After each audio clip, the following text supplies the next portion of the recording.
Overthinking is like a storm that never ends, thoughts circling endlessly, each one louder than the last, pulling you deeper into doubt and hesitation. It steals clarity, kills action, and leaves you stuck in the same place no matter how hard you try to think your way out. But centuries ago, a man who lived by the sword and the mind discovered a way to silence this storm.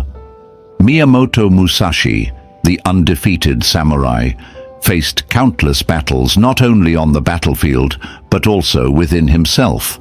And through his writings, especially, he left behind strategies that were not just for combat, but for life, for mastering the mind, for overcoming fear, and for breaking free from the prison of overthinking.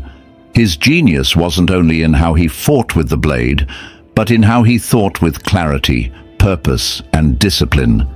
Today we will step into his wisdom, not as warriors on a battlefield, but as individuals facing the constant battles of the modern mind.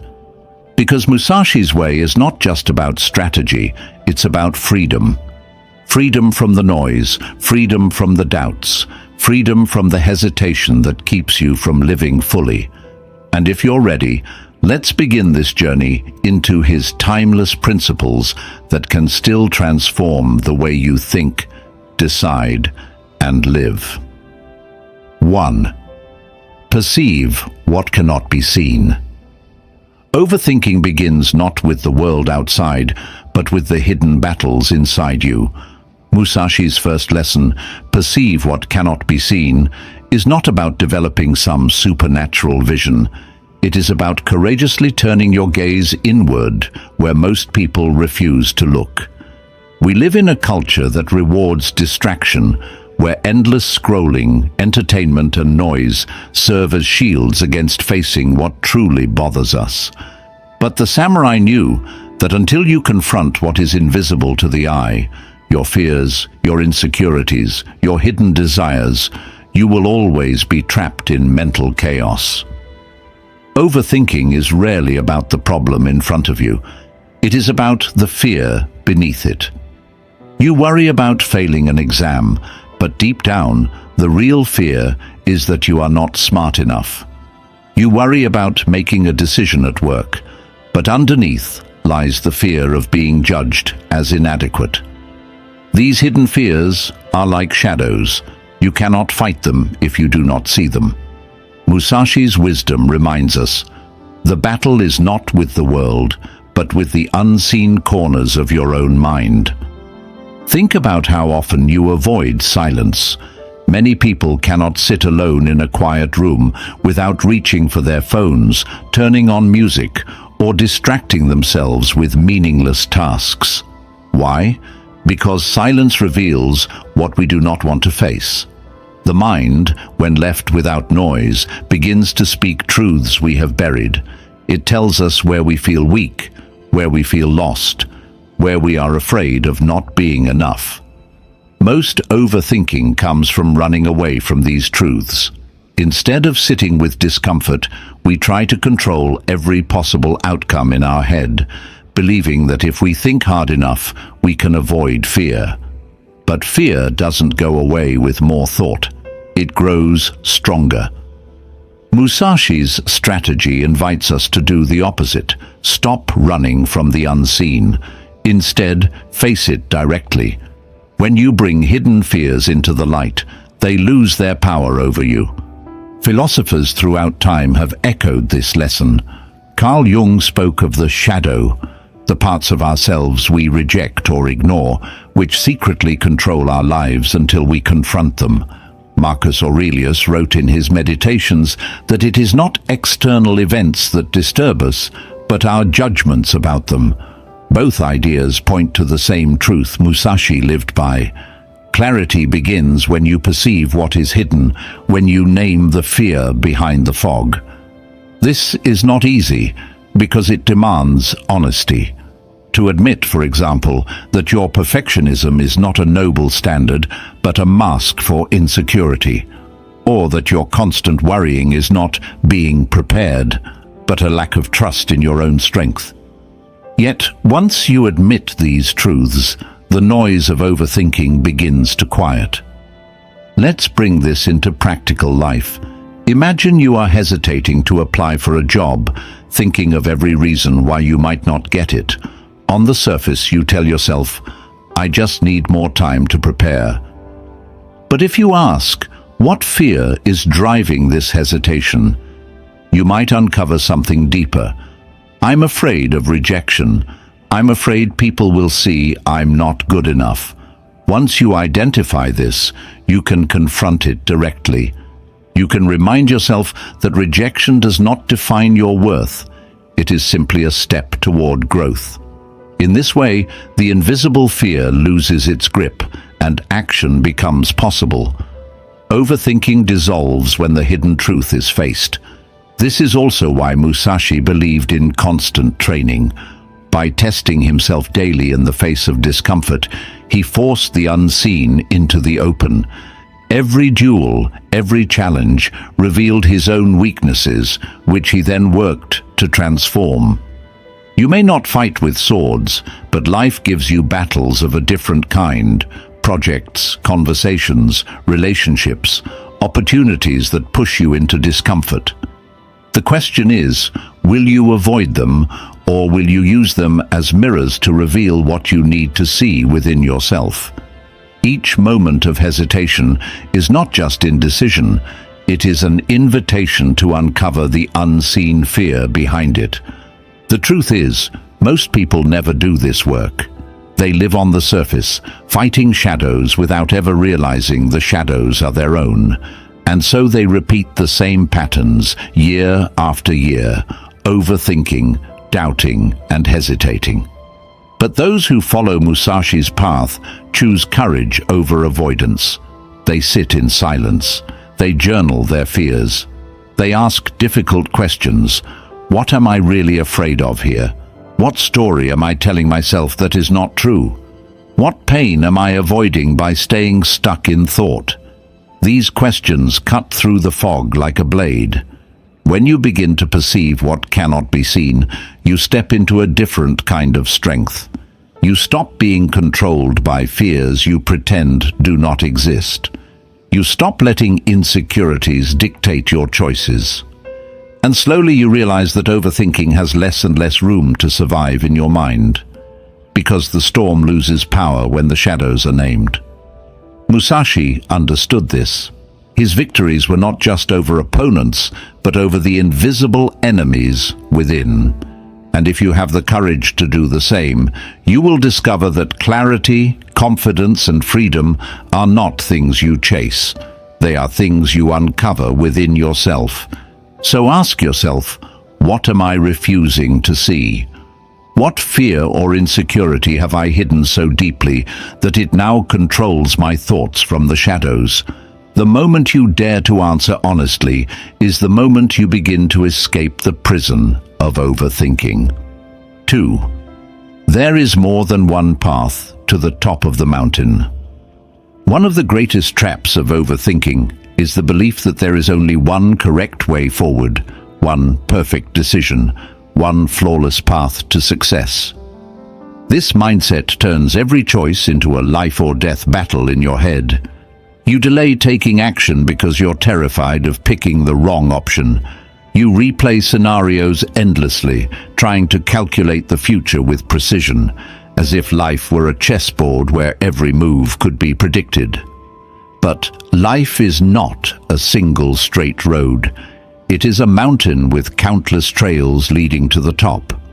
Musashi's reminder, there is more than one path to the top of the mountain, is a liberation from perfectionism and a cure for the paralysis of overthinking.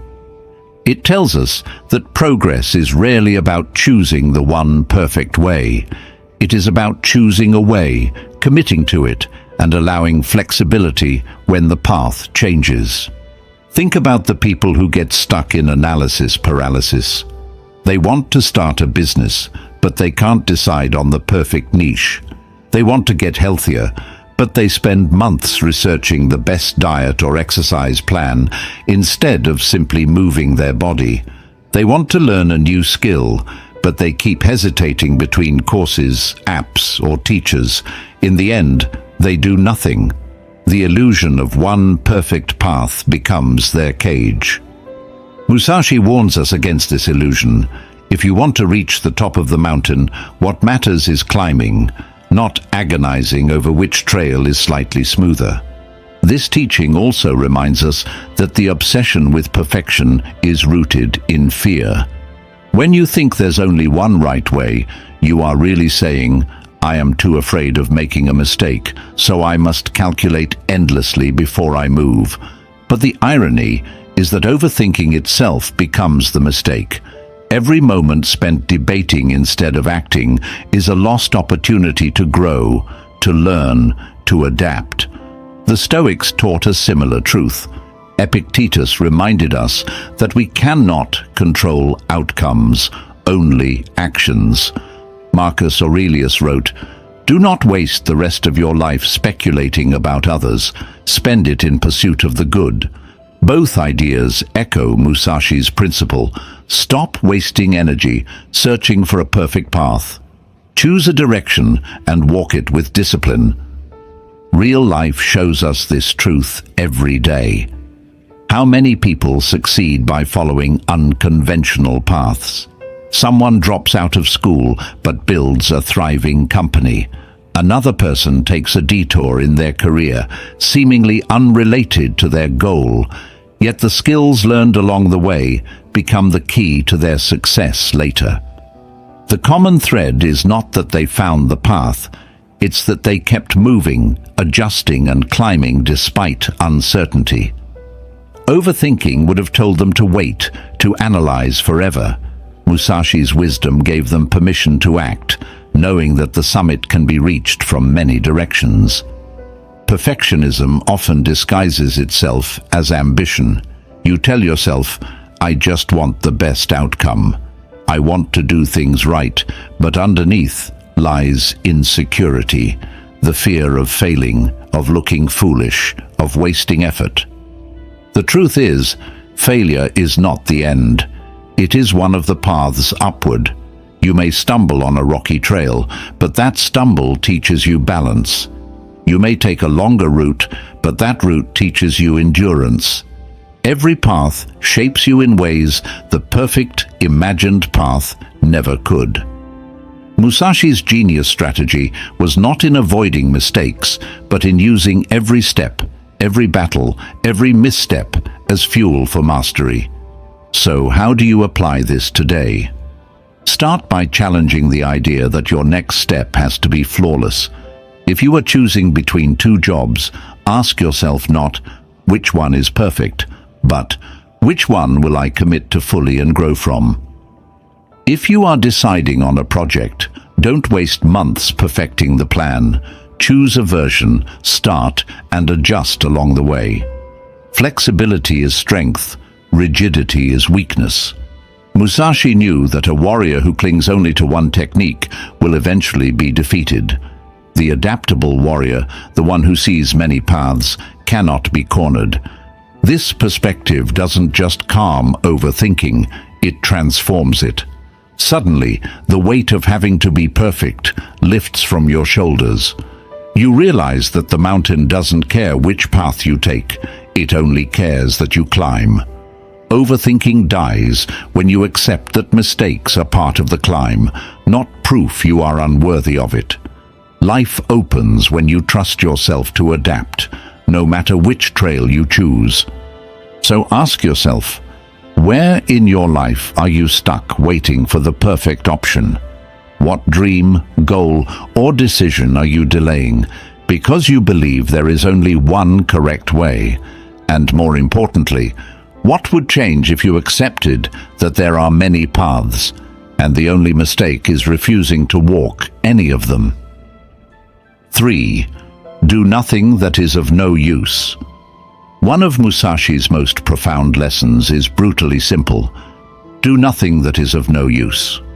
At first it sounds almost obvious, like common sense, but when you look at your own life honestly, you realize how much of your time, energy, and attention are consumed by things that bring no real value. Overthinking thrives in this wasted space. When your mind is cluttered with useless habits, distractions, and shallow pursuits, it multiplies noise. It keeps you trapped in endless loops of thought because your energy is scattered. Musashi's strategy is a call for ruthless clarity. Remove the unnecessary, and the mind finds stillness. Think about how much of daily life is filled with what is useless. Hours lost on social media, scrolling not because you care, but because you are avoiding silence. Arguments repeated in your head, rehearsing conversations that will never happen. Worrying about other people's opinions, even though their judgment adds nothing to your growth. These are the modern equivalents of carrying stones up a mountain only to drop them halfway. They exhaust you, yet they don't move you closer to the summit. The human brain is powerful, but when it is fed with trivialities, it spins endlessly. Overthinking is often not the mind's fault. It is simply overfed with junk. Musashi was a swordsman who lived with discipline. Every move he made had a purpose. Every strike, every step, every word carried intention. In battle, doing something of no use could mean death. For him, clarity was survival. For us, clarity is freedom. When you eliminate the unnecessary from your daily life, your mind gains space to focus on what matters. Seneca once wrote, "It is not that we have a short time to live, but that we waste much of it." The Stoics, like Musashi, understood that wasted energy is the root of a restless mind. The less you waste, the less you overthink. Consider this in practical terms. You sit down to work, but before beginning, you check your phone. 10 minutes become 30. You start a task, but then you open a new tab, then another. You plan your week, but instead of starting, you research endlessly for the best productivity system. Hours pass, and nothing meaningful gets done. Later, you wonder why you feel anxious, why your head feels heavy, why you're stuck in cycles of thought. It's because your energy has been drained by things of no use. When you finally face what matters, you're already too tired to focus. Musashi's advice is the antidote. Stop feeding your overthinking with useless actions. The key here is not just about cutting distractions. It is about living with intention. Ask yourself, why am I doing this right now? Is it moving me toward my purpose, or is it feeding my avoidance? When you watch another video, scroll another feed, or replay another conversation in your mind, are you moving forward or standing still? Overthinking thrives when you stand still, because the mind needs something to chew on, and when it has nothing purposeful, it invents problems. But when you live with focus, your mind has no room for endless chatter. Purpose pushes out noise. This principle is as much about the inner world as the outer. Doing nothing of no use means refusing to entertain thoughts that serve no purpose. Self-pity, jealousy, resentment, these are useless thoughts. They do not solve problems, they poison the mind. A warrior cannot afford to rehearse defeat in his head. Why should you? When you catch yourself spiraling, ask, is this thought useful? If not, drop it. Imagine carrying a backpack up a steep hill. Every useless thought is like a rock added inside. Eventually, the weight is unbearable. Musashi tells you, throw out the rocks, travel light. There is also an elegance to this lesson. Do nothing that is of no use doesn't mean strip life of joy. It means strip life of waste. A meaningful conversation is useful. A walk in nature is useful. Rest that renews you is useful. What is not useful is excess, the endless, compulsive, unconscious habits that drain rather than replenish. Overthinking is fueled not by too little activity, but by too much useless activity.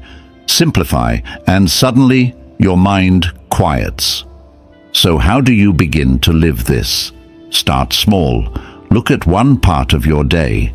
Ask yourself, what am I doing that adds nothing? Maybe it's the 2 hours lost to mindless scrolling. Maybe it's gossip that leaves you drained. Maybe it's the constant self-doubt rehearsed in your head. Cut one thing out. Replace it with something purposeful, a book, a workout, a meaningful task.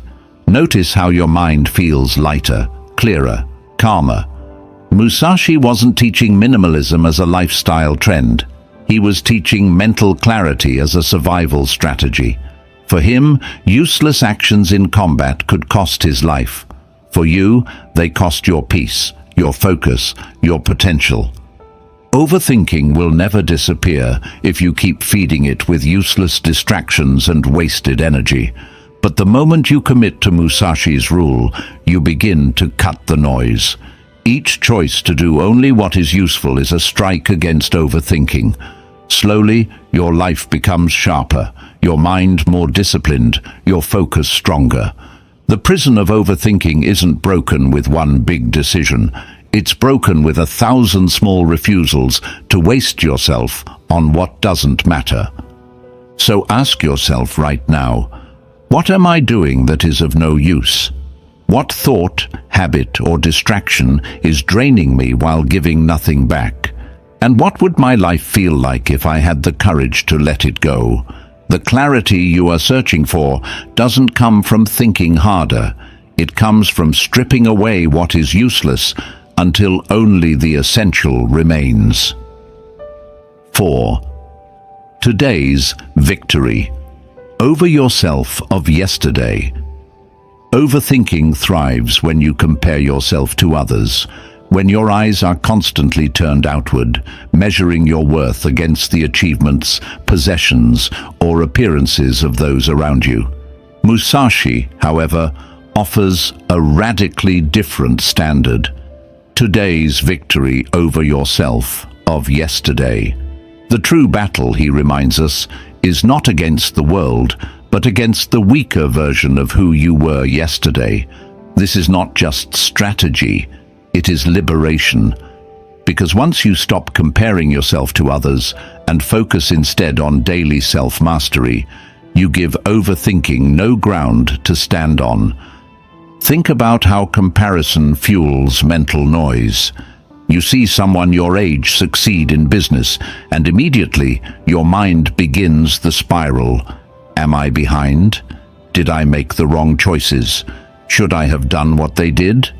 Hours are lost replaying imagined scenarios of how life could have gone differently. But Musashi would tell you, that person's path is irrelevant to your climb. The only path that matters is yours. Overthinking comes from trying to solve other people's puzzles instead of your own. When you bring the focus back to your own improvement, measured only against yesterday's self, you cut through the fog of comparison like a blade. The wisdom here is both practical and deeply psychological. Every time you compare yourself to others, you are battling shadows you cannot control.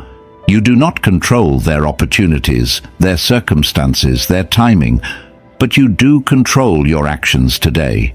You control whether you rise a little earlier, whether you train your body, whether you feed your mind with better thoughts, whether you take one small step forward in your craft. Musashi's teaching is a reminder that self-mastery comes not from sudden leaps, but from consistent, daily victories, small, quiet wins that accumulate until they form unshakable strength. The Stoics understood this too. Marcus Aurelius urged himself in his meditations, "Waste no more time arguing about what a good man should be. Be one." Notice how this reflects Musashi's principle. The question is never, am I better than others, but am I better than who I was yesterday? Seneca wrote that the greatest progress comes not in comparing ourselves to others, but in freeing ourselves from yesterday's weaknesses.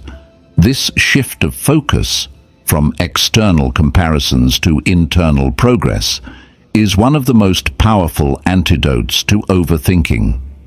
Consider how this applies in daily life. Maybe yesterday you wasted hours scrolling on your phone. If today you waste a little less, that is victory. Maybe yesterday you skipped your workout. If today you move your body, that is victory. Maybe yesterday you spoke harshly to someone. If today you show patience, that is victory. These small triumphs may seem insignificant, but they add up to transformation. Overthinking often convinces you that unless you make massive, perfect changes, nothing counts. But Musashi's wisdom cuts through this illusion.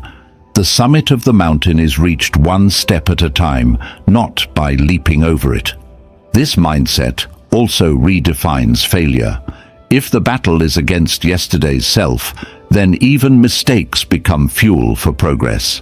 A failure today simply becomes the lesson that guides tomorrow's victory. Instead of overthinking the failure endlessly, you absorb it, adapt, and move forward.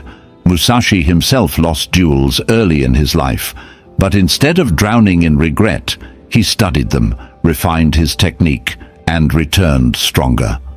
The warrior's mind knows that defeat is temporary, but growth is permanent, if you keep showing up. The power of this principle lies in its clarity. Overthinking asks 1,000 questions. Am I good enough? Will I ever succeed? What if I fail? What if others laugh at me? Musashi replaces all of this with one simple standard. Am I better than I was yesterday? That is the only question that matters. If the answer is yes, even slightly, then you are on the path. If the answer is no, then you know where to focus tomorrow. The mind no longer needs to drown in endless comparisons or imagined futures. It has a clear, direct target: daily self-mastery. Imagine applying this to something as ordinary as learning a skill. Let's say you want to learn a language. Overthinking might convince you, it's too hard. Others are already fluent. I'll never be good enough. But Musashi's way would ask, do you know one more word today than you did yesterday? Did you practice 5 minutes more than before? That is victory. Or take fitness.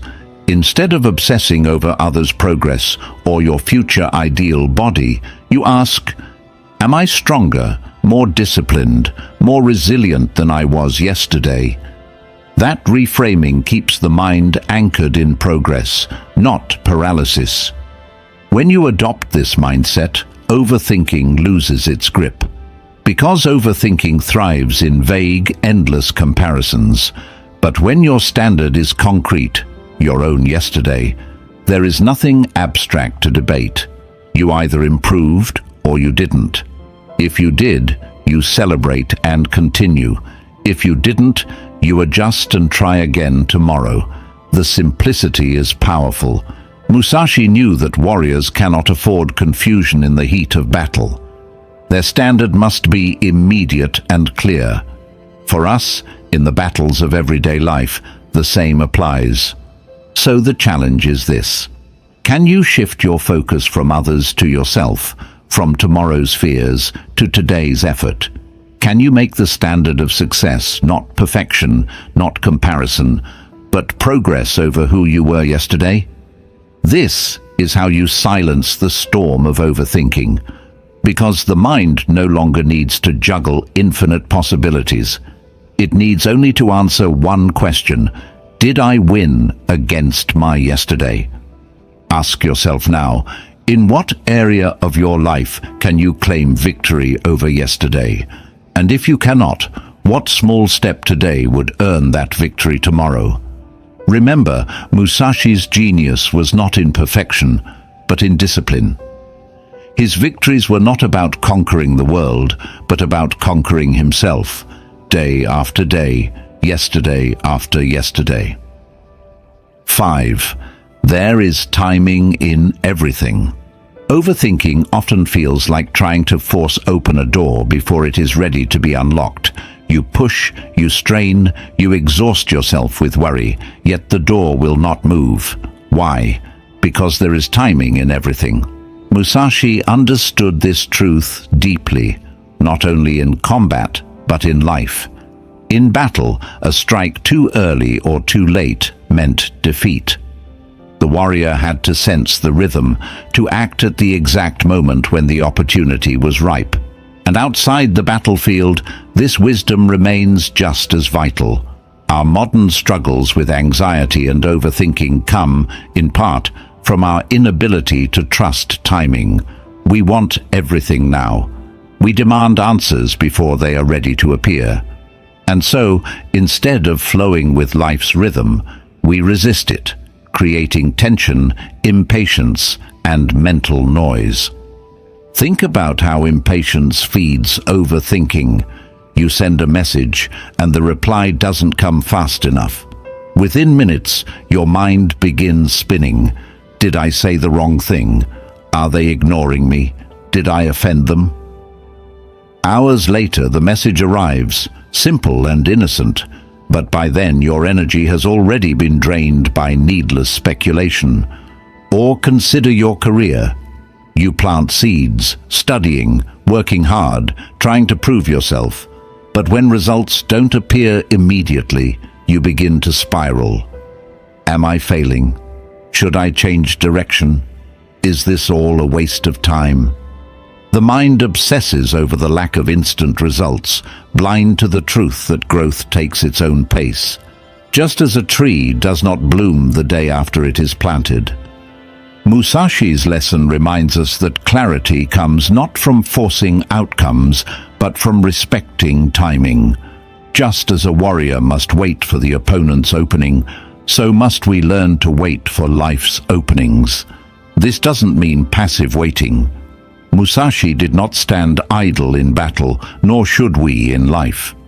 It means moving with patience, practicing discipline, and acting decisively when the moment comes. Impatience is wasted energy. Overthinking is the attempt to control time itself. Wisdom is surrendering to rhythm while preparing yourself so that when the time arrives, you are ready. The Stoics carried a similar truth. Marcus Aurelius wrote, "Time is a river, a violent current of events, glimpsed once and carried away. We cannot grab it, we cannot control it, we cannot stop it, but we can flow with it." Seneca urged his students not to rush through life, not to live as if tomorrow were guaranteed. Timing, in their philosophy, was not about passively waiting for fate, but about understanding that every moment has its place. Forcing what is not yet ready only leads to frustration and mental clutter. Look at your own life and notice how often overthinking comes from trying to rush the process. You want certainty in a relationship before it has had time to grow. You want mastery of a skill before you've put in the years of practice. You want success in your work without enduring the season of obscurity that shapes resilience.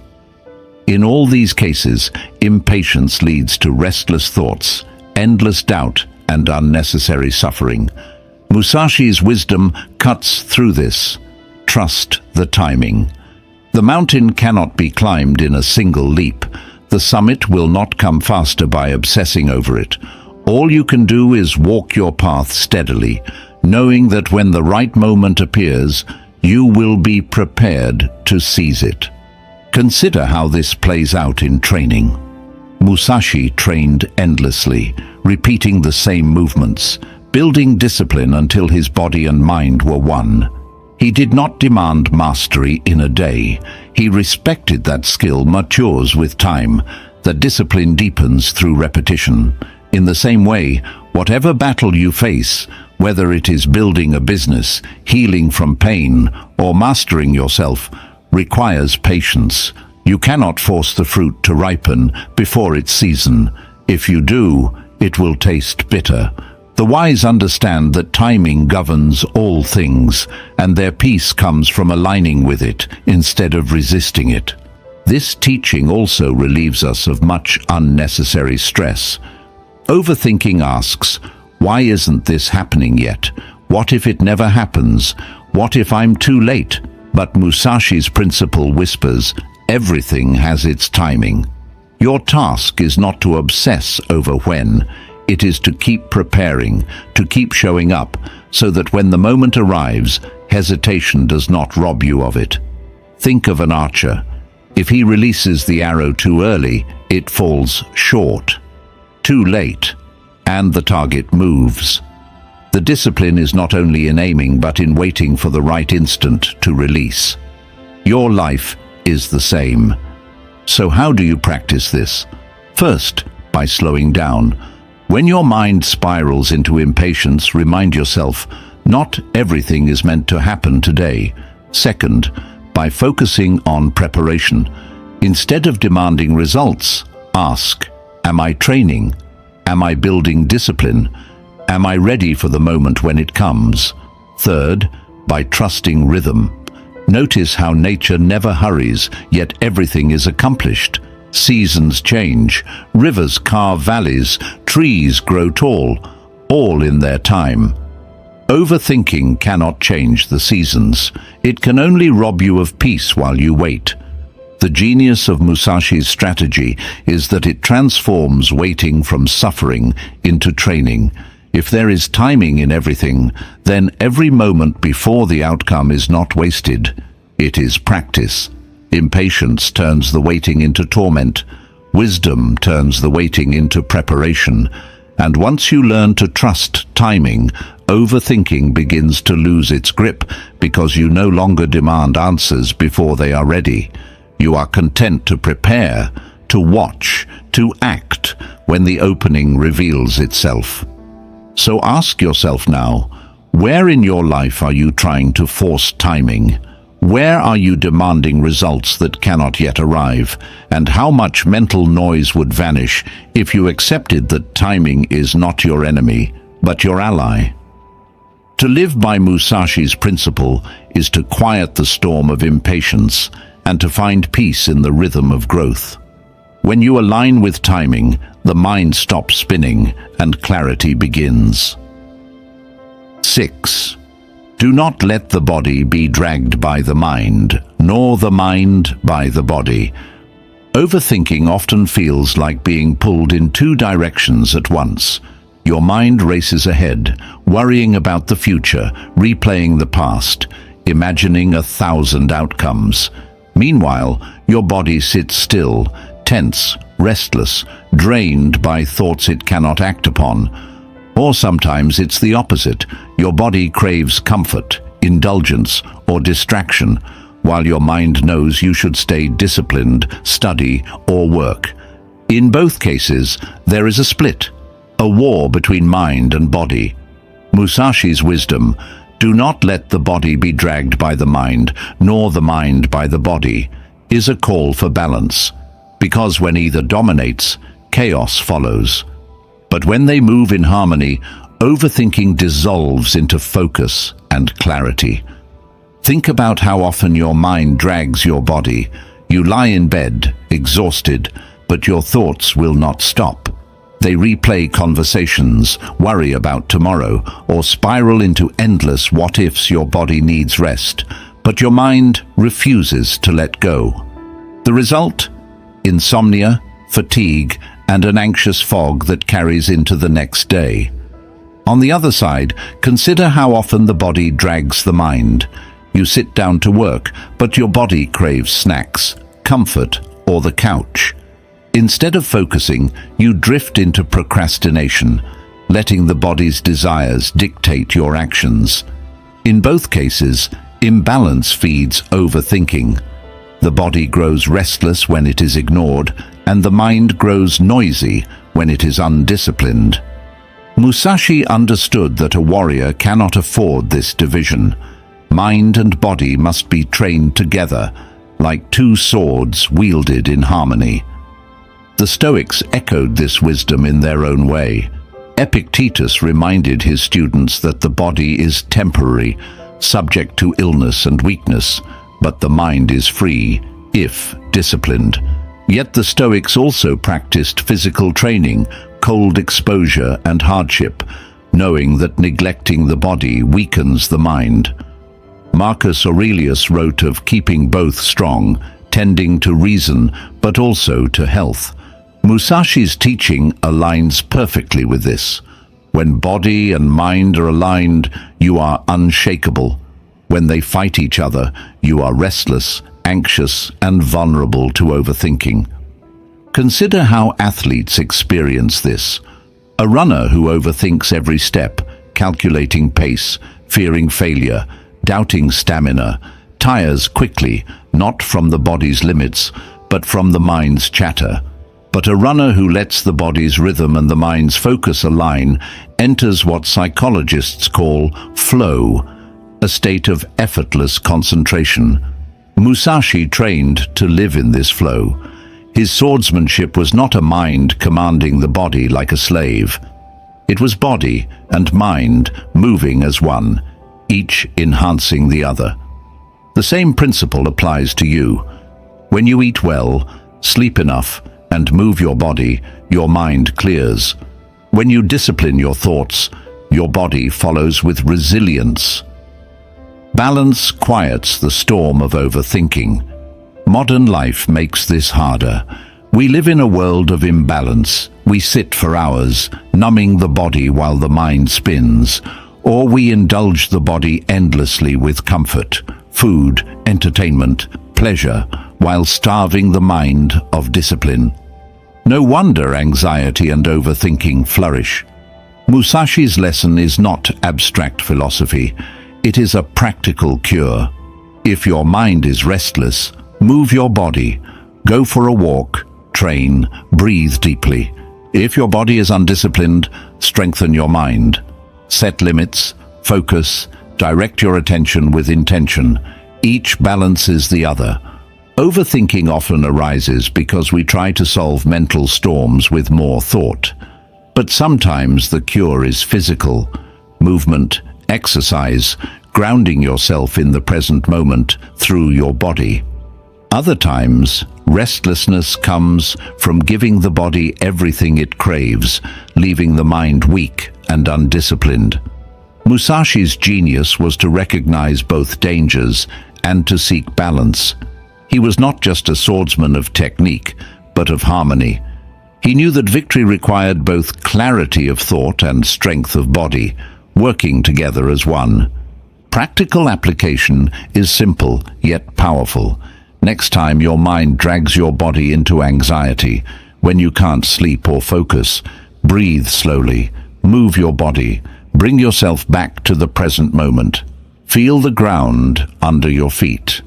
Let the body anchor the mind, and next time your body drags your mind into laziness, when you want comfort instead of discipline, speak to yourself firmly, direct your attention, remind yourself of your purpose. Let the mind lead the body. Balance is not found once. It is trained daily through awareness and practice. So ask yourself, am I letting my mind drag my body into exhaustion, or my body drag my mind into weakness? Where is the imbalance, and what would happen if I brought them back into alignment? The answer is not just less overthinking, it is freedom. When body and mind are united, hesitation disappears. You act with clarity, you rest with peace, you live with strength. Musashi's principle is not just for warriors, it is for anyone who wants to end the war within themselves. 7. The way is in training. Overthinking convinces you that you must have everything figured out before you act. It tells you that you need the perfect plan, the perfect confidence, the perfect certainty before you take a single step. But Musashi's lesson, the way is in training, shatters this illusion. He reminds us that clarity is not born in thought, it is born in practice. You do not become confident by thinking about confidence. You do not become skilled by imagining yourself skilled. You become both by showing up, training, failing, and training again. Overthinking is the enemy of training because it keeps you paralyzed in theory, while training dissolves overthinking by grounding you in action.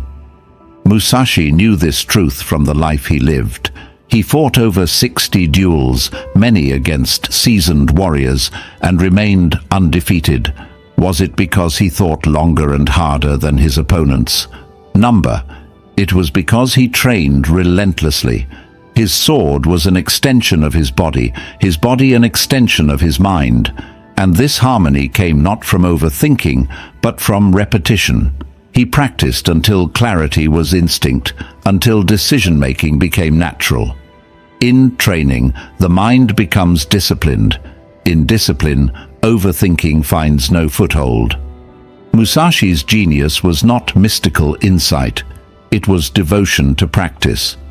Modern psychology echoes this wisdom.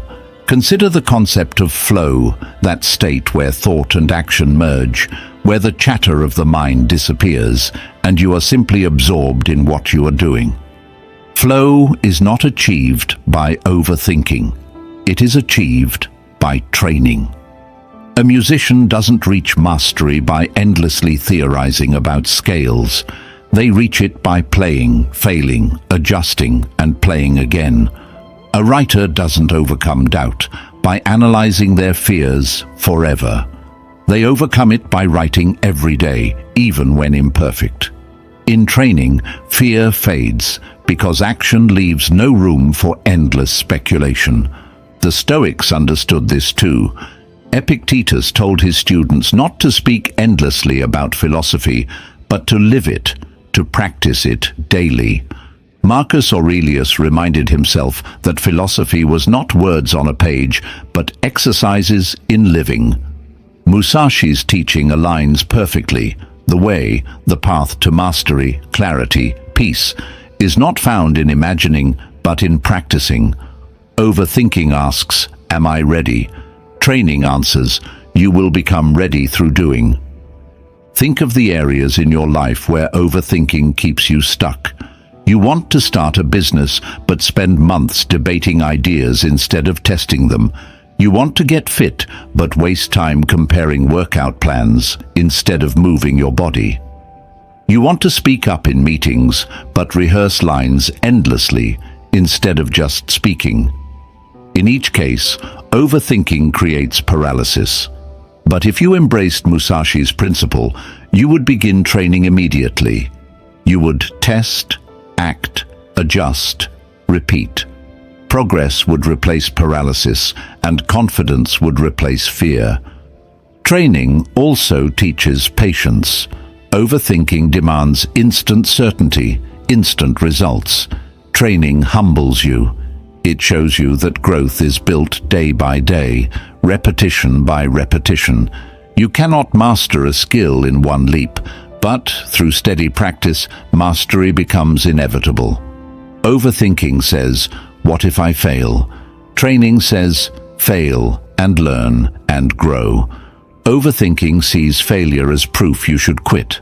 Training sees failure as part of the path.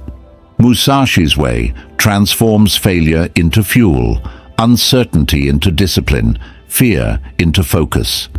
There is also freedom in this mindset. When you commit to training, you no longer need to predict the future. You don't need to know where every path leads. You only need to show up today and practice. The weight of needing all the answers lifts. Life becomes about the process, not the outcome. Musashi didn't step into each duel knowing with certainty how it would unfold.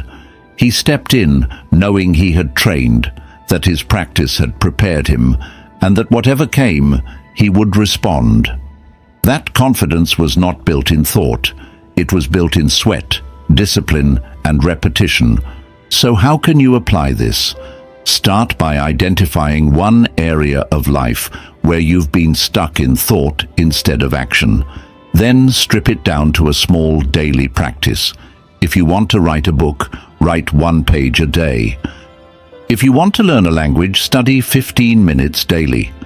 If you want to build strength, train your body consistently, even if imperfectly. The secret is consistency. Overthinking thrives in the gap between thought and action. Training closes that gap. Each day of training is a strike against overthinking. Each repetition sharpens not just your skill, but your mind. The way is in training is Musashi's reminder that mastery is not a secret waiting to be discovered. It is a habit waiting to be lived. Overthinking will always whisper excuses. You're not ready. You don't know enough. Wait until you're certain. But certainty never comes before training. It comes because of training. Every time you choose practice over paralysis, you silence those whispers a little more, until one day the noise is gone, and what remains is clarity, confidence, and the quiet strength of someone who lives the way, not just thinks about it. So ask yourself, what am I waiting to start because I'm still overthinking? And what would change if I replaced thinking with training today? Musashi's path is not theory, it is practice. And if you walk it, you'll discover that the cure for overthinking is not in finding the perfect plan, but in committing to the discipline of daily training. 8. Accept death without fear. At first, this principle may sound distant, even morbid. Accept death without fear. What does death have to do with overthinking? But Musashi's wisdom here is not about obsessing over the end of life. It is about freedom. Fear of death, in its many subtle forms, lies at the root of hesitation, paralysis, and endless mental chatter. Overthinking thrives because deep down we fear loss. We fear rejection, failure, humiliation, endings. Every moment of hesitation is the shadow of death in disguise, the fear that if we act, something in us will die. An image, an illusion, a dream, or perhaps the comfort of certainty. Musashi teaches us that when you accept death without fear, all of this hesitation loses its grip. Suddenly, you are free to act, to live, to move forward without carrying the weight of constant mental resistance.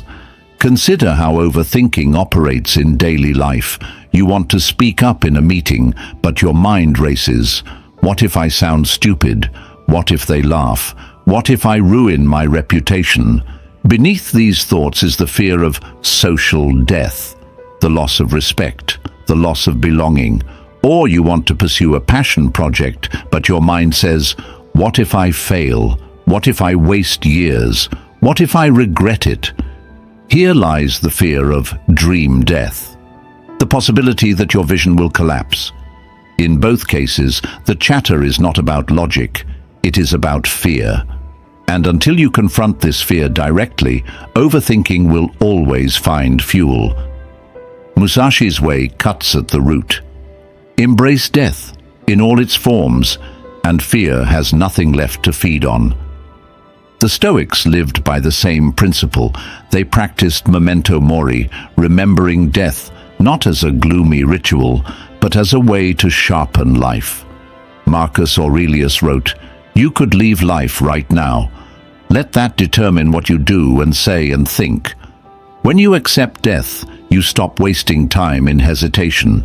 You stop drowning in what-ifs. You act with urgency and clarity because you know the clock is ticking. Overthinking dissolves when life is no longer about protecting every fragile outcome, but about living fully in the time you have. Musashi himself embodied this. In duels, he faced the possibility of death every time. If fear had controlled him, he would have hesitated, overthought, and lost. Instead, he trained his mind to see death not as an enemy, but as a natural possibility. By accepting it, he removed its power to paralyze him. In the same way, you may not face swords, but you face decisions every day where fear of endings keeps you stuck. Fear of the relationship ending makes you cling and overanalyze. Fear of failing keeps you from starting. Fear of rejection makes you rehearse words endlessly instead of speaking them. But when you accept that endings are part of life, you find freedom. You can let go, take risks, and live with courage. Think of it this way. What would you do differently if you knew your time was limited? You wouldn't waste hours replaying old conversations. You wouldn't spend years stuck in jobs you hate, relationships that drain you, or dreams you never dare to pursue. Overthinking thrives when you believe you have infinite time. Acceptance of death brings urgency. It whispers, stop waiting, stop rehearsing, stop circling endlessly in thought. Act now while you can. There is also a paradox here. The more you accept death, the more alive you feel. Why? Because fear no longer drains your energy. You become bolder, calmer, more decisive. A person who fears nothing, not even death, is impossible to control. They do not chase validation because they know approval can be taken away. They do not cling to possessions because they know possessions do not outlast them. They do not drown in overthinking because they have already made peace with the worst outcome. Freedom lies here. Musashi's genius was not in denying mortality, but in transforming it into strength. In practical terms, how do you apply this? Begin with small acts of courage. Speak up when you normally stay silent. Take a risk where fear tells you to wait. Each time you do, you are symbolically dying to fear and being reborn into freedom. Practice memento mori. Remind yourself daily, time is limited. Not to depress yourself, but to cut through hesitation. The next time you catch yourself lost in overthinking, ask, if I had only a year left, would this thought matter? If I had only a day left, would I hesitate this much? The answers are almost always clear. Death clarifies what life obscures. So much of overthinking comes from pretending life is endless, as if you can afford to waste your days in hesitation. Musashi's principle is a call to wake up, to remember that time is short, to realize that fear is useless when the end is inevitable. And once you accept that truth, you are liberated to live with clarity, courage, and simplicity. So ask yourself, what fear is holding me back that would vanish if I truly accepted my mortality? What risk, what action, what decision would I take if I stopped clinging to illusions of safety and permanence? Because the moment you accept death without fear is the moment you begin to live without limits. 9. Detach from desire. Overthinking thrives on desire. You want something so badly, success, approval, love, recognition, that your mind cannot stop circling around it. You imagine every possible path toward it, every possible obstacle that could block it, every possible outcome if you win it or lose it. Desire fuels attachment, and attachment fuels noise. Musashi's teaching, detach from desire, is not about rejecting life's joys or living without goals.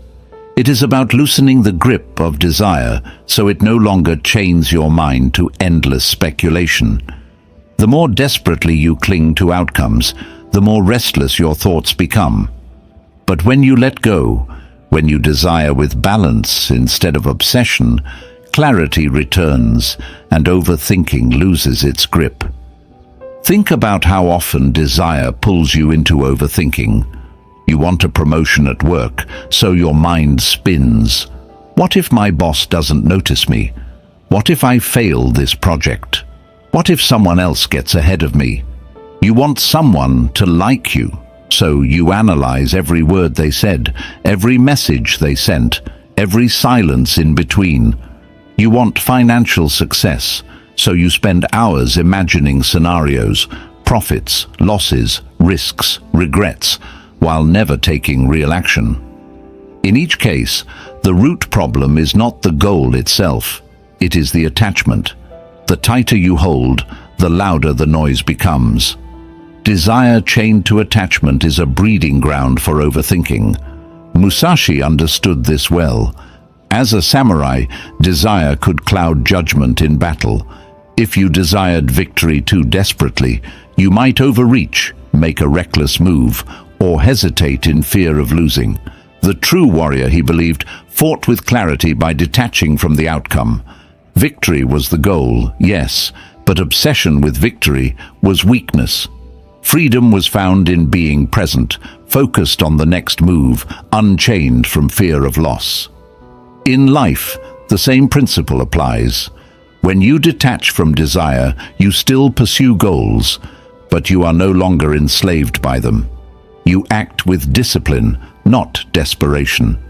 Philosophy echoes this across centuries. The Stoics warned against attachment to external things, wealth, fame, approval, because they are outside our control.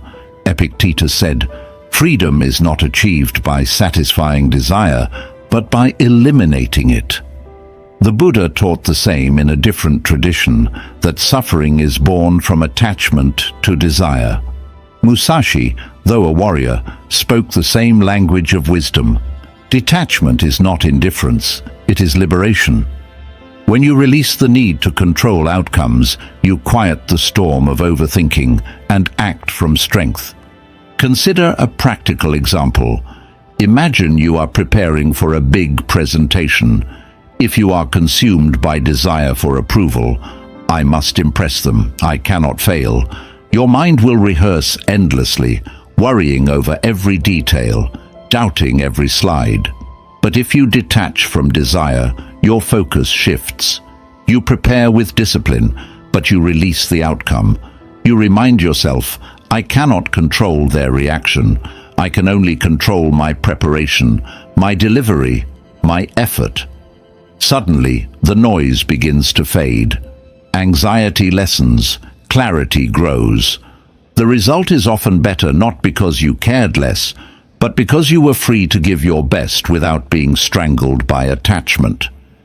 Detachment also changes how you see failure. When you are consumed by desire, failure feels like death. It shatters you, leaves you spiraling in endless what-ifs. But when you are detached, failure becomes information, feedback, part of the process. You adjust and continue rather than drown in regret. Overthinking thrives when failure is unbearable. Detachment makes failure survivable, even useful. Musashi knew that no battle was guaranteed, but every battle was a lesson. That is how he became undefeated, not because he never risked, but because he never allowed desire to paralyze him. This principle also frees relationships. Desire for control, for constant reassurance, for perfection in others leads to endless mental spirals. Do they still love me? What if they change? What if I lose them? But when you detach, you can love more freely. You understand that people cannot be owned, that connection cannot be forced. You enjoy what is present without obsessively clinging to what may or may not remain. Overthinking in love is the product of attachment. Peace in love is the fruit of detachment. The beauty of Musashi's wisdom is that detachment does not kill passion. It purifies it. When you detach from desire, you stop chasing shadows. You act with intention, not desperation. You pursue your goals with calm steadiness, not frantic obsession. You live fully but lightly, carrying your ambitions like a sword, ready to wield but never clutched with fear. So how do you practice this? Start by noticing when desire turns into noise. Ask yourself, am I thinking about this because I need to act or because I am clinging? If it is clinging, breathe and release. Remind yourself of what you can control, your actions, your choices, your discipline, and let go of the rest. Train yourself to enjoy the process, not just the outcome. And most importantly, remind yourself that nothing external defines your worth. Detachment is not about wanting less. It is about being free, whether you achieve the outcome or not. So ask yourself now, what desire is chaining my mind into overthinking? What goal, what outcome, What attachment do I cling to so tightly that it drains my peace? And what would change if I pursued it with discipline, but without obsession? The moment you detach, you discover that peace was never in getting what you wanted. It was in freeing yourself from needing it so desperately. 10. See things as they really are. Overthinking thrives on illusions. The mind takes a small problem and magnifies it, building scenarios on top of scenarios, layering fear upon uncertainty until reality itself is distorted. You receive a short message that feels distant, and suddenly you imagine the relationship collapsing. You make one mistake at work, and your mind spins stories about losing your job, your reputation, your future. In truth, the event is small, but your interpretation makes it massive. Musashi's lesson, "See things as they really are," is a strike at the heart of this tendency. It is about stripping away exaggeration, wishful thinking, denial, and fear, so that what remains is reality. Nothing more, nothing less. When you see clearly, overthinking withers, because it can no longer build its castles on illusions. Musashi was a master of clarity. In battle, illusions could kill. If you imagined your opponent was stronger than he was, fear would paralyze you. If you underestimated him, arrogance would blind you. Victory depended on seeing exactly what was in front of you, neither more nor less. In life, the same principle applies. Most of our suffering does not come from what happens, but from the distorted stories we tell ourselves about what happens. To see things as they are is to reclaim your mind from these distortions, to silence the noise of unnecessary thought, and to face life with calm eyes. The Stoics echoed this truth endlessly. Marcus Aurelius advised himself, "You have power over your mind, not outside events. Realize this, and you will find strength." Epictetus taught that things are not disturbing in themselves, but the judgments we attach to them disturb us. Both teachings align perfectly with Musashi's. Reality itself is neutral. It is our illusions, our exaggerations, denials, and fears that make it unbearable. When you learn to see things as they are, without decoration or distortion, clarity emerges and overthinking fades. Think of how this plays out in daily life. You face a challenge, a delayed project, a financial setback, an argument with someone you love. Overthinking exaggerates. This means everything is ruined. I will never recover. This proves I am a failure.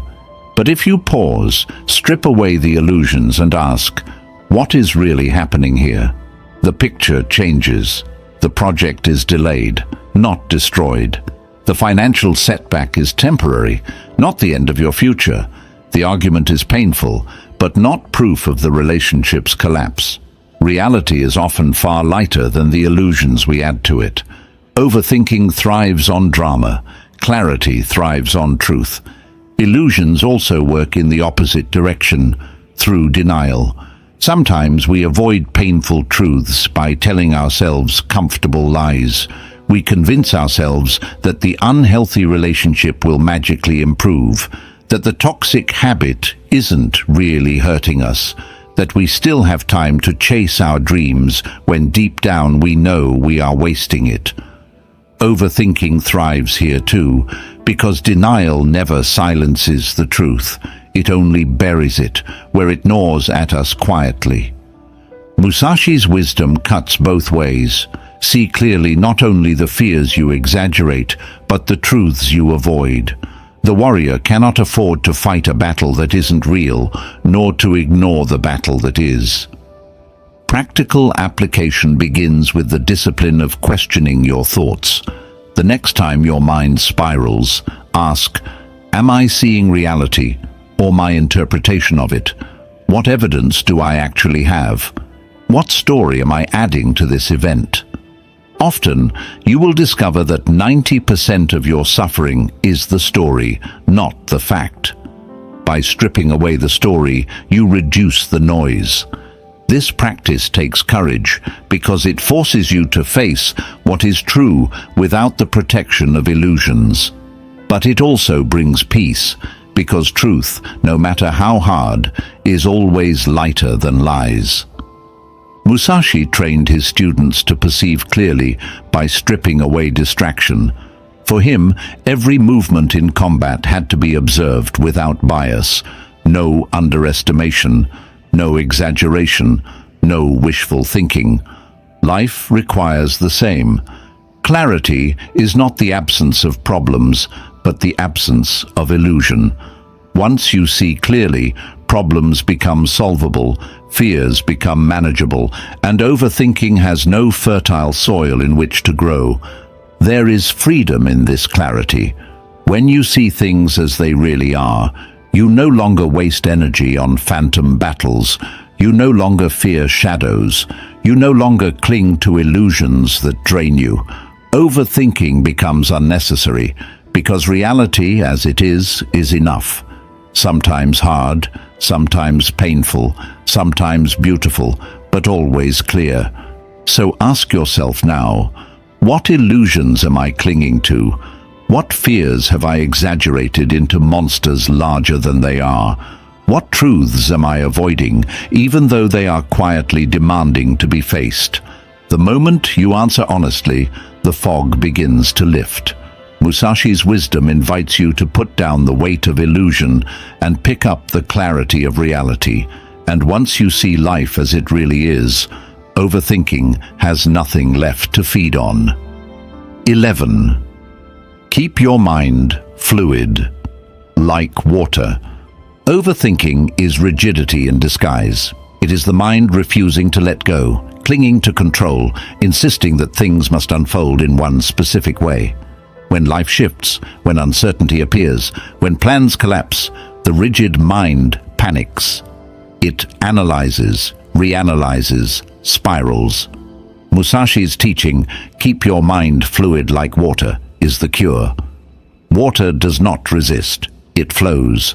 It takes the shape of whatever contains it.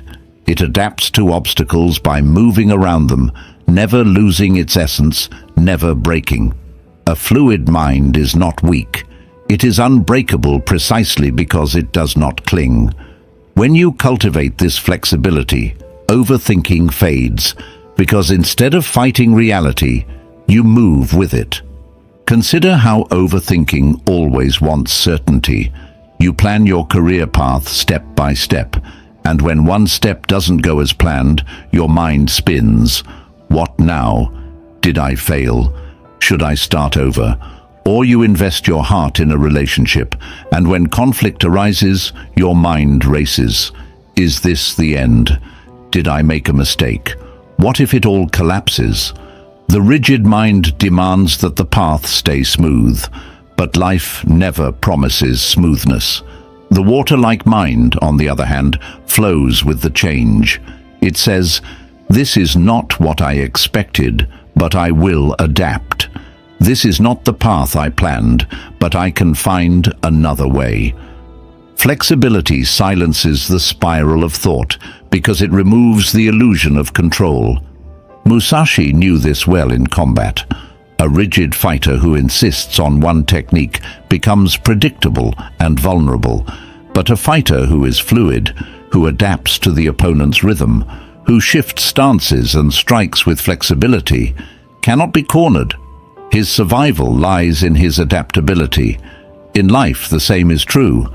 Overthinking locks you into rigidity. You demand certainty before you act. You demand control before you risk. But life is closer to a duel than to a script. It changes moment to moment.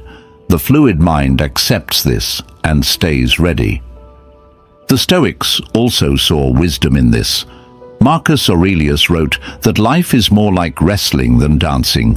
You must be ready to respond, to adjust, to shift with whatever comes. Epictetus taught that you cannot control external events, only your response. Both ideas echo Musashi's water-like mind. Flexibility is strength. rigidity is fragility. Overthinking is the mind's attempt to build rigid certainty where none exists. The cure is to flow. Look at practical life. Imagine you lose a job. The rigid mind panics. My future is ruined. I have failed. I don't know what to do.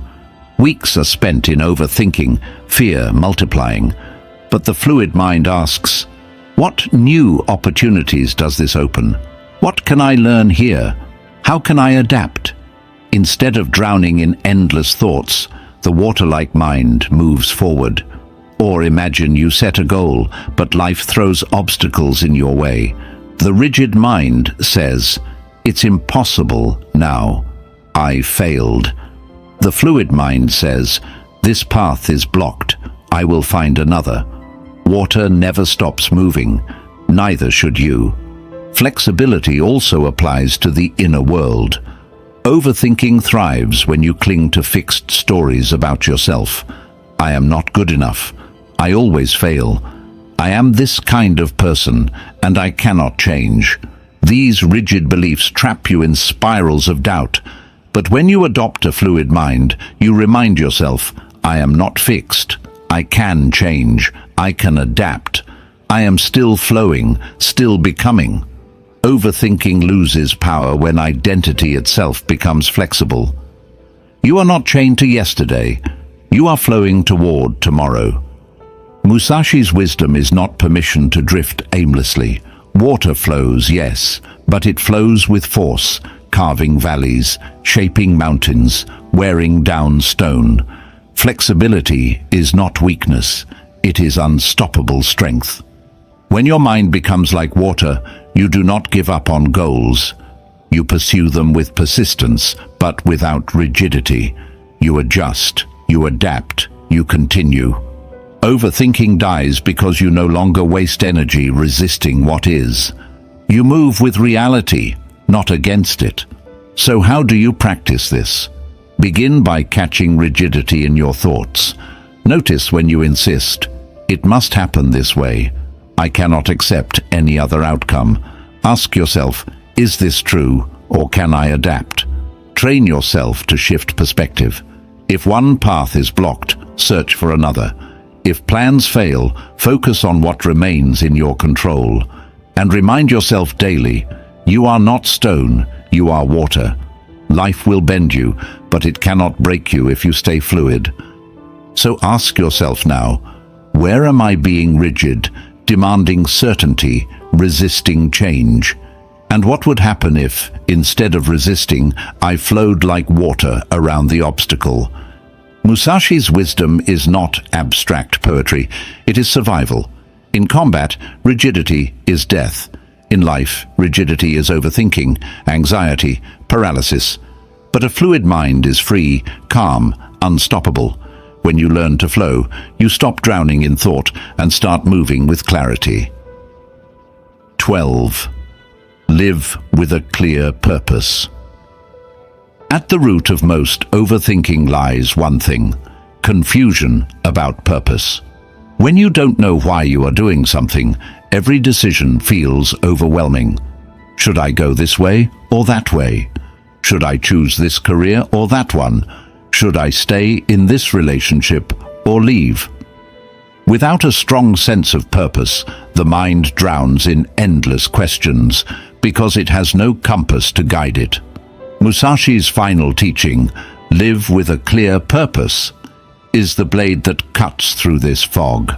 A person with a clear why does not waste energy debating trivial details. They know where they are headed, and so their choices, even difficult ones, become simpler. Purpose doesn't remove uncertainty, but it silences the noise that comes from being directionless. Think about how overthinking multiplies when you lack purpose. If you don't know your larger goal, then every small step feels monumental. Choosing a job becomes terrifying because you don't know what you're working toward. Every relationship decision feels like a gamble because you don't know what kind of life you want to build. Every obstacle feels devastating because you don't know what it's serving. Without purpose, the mind fixates on the small because it cannot see the big picture. It tries to control every detail because it has no clarity on the destination. With purpose, however, details fall into place. The mind doesn't need to obsess over every step because it knows the mountain it is climbing.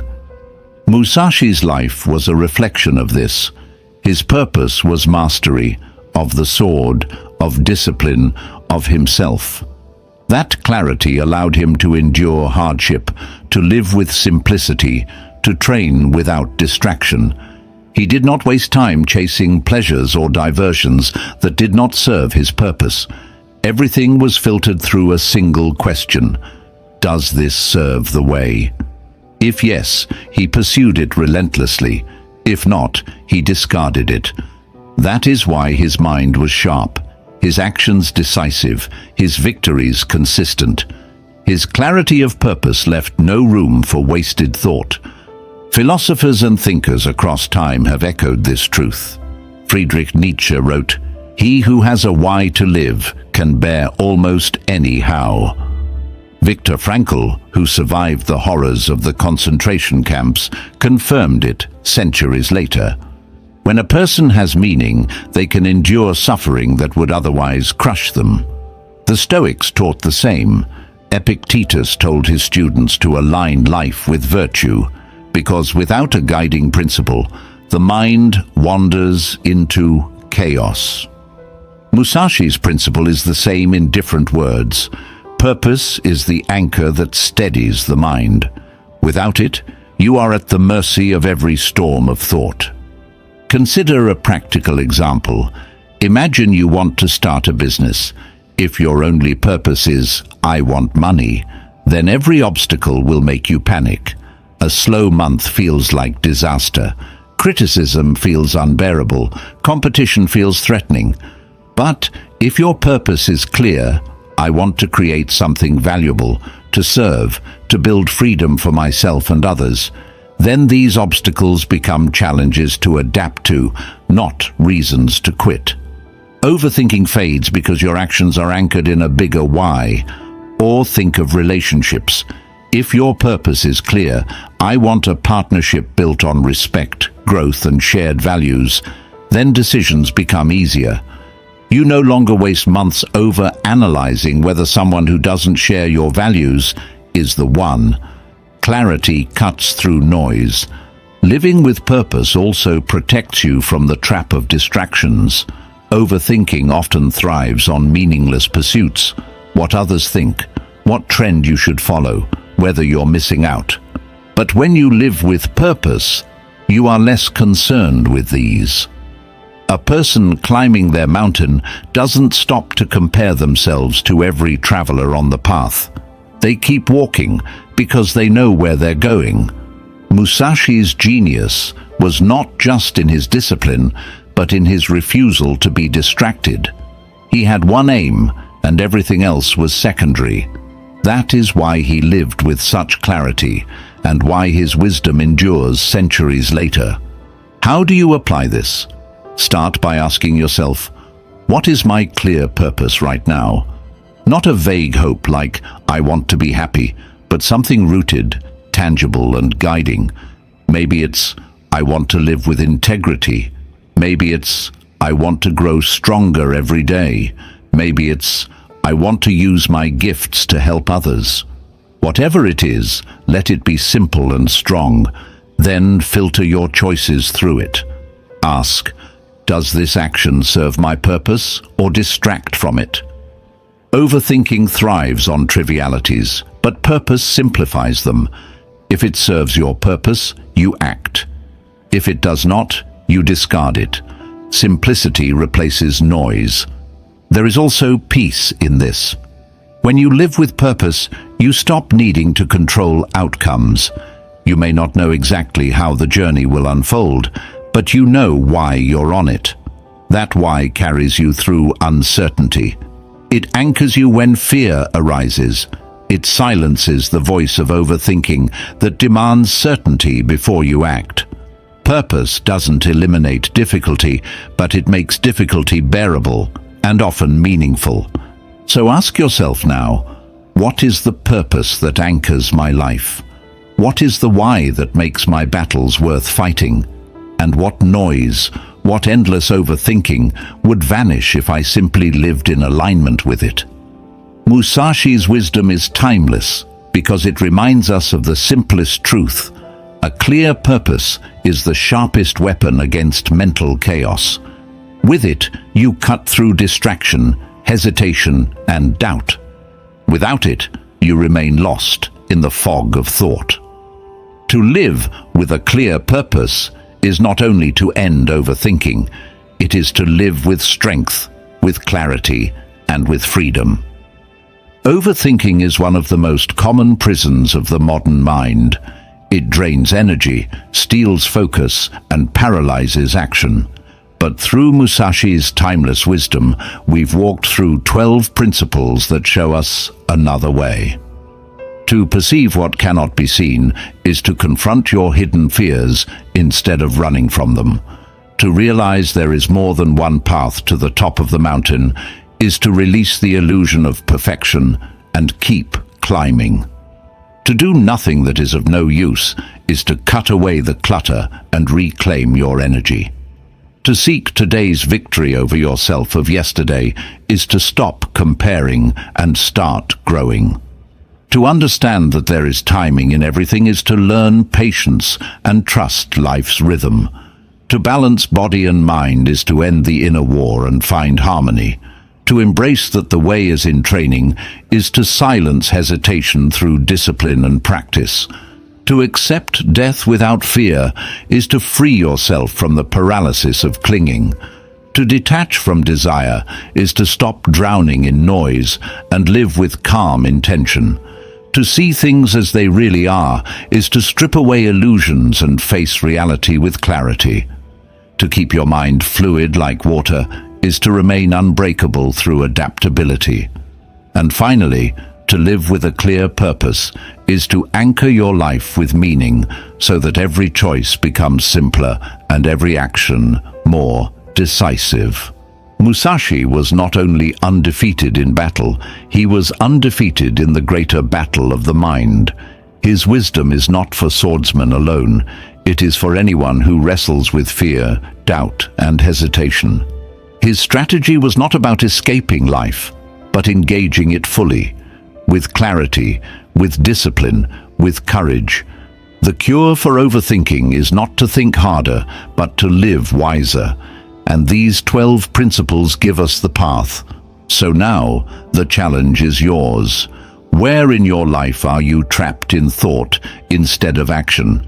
Which fear, desire, or illusion is holding you hostage?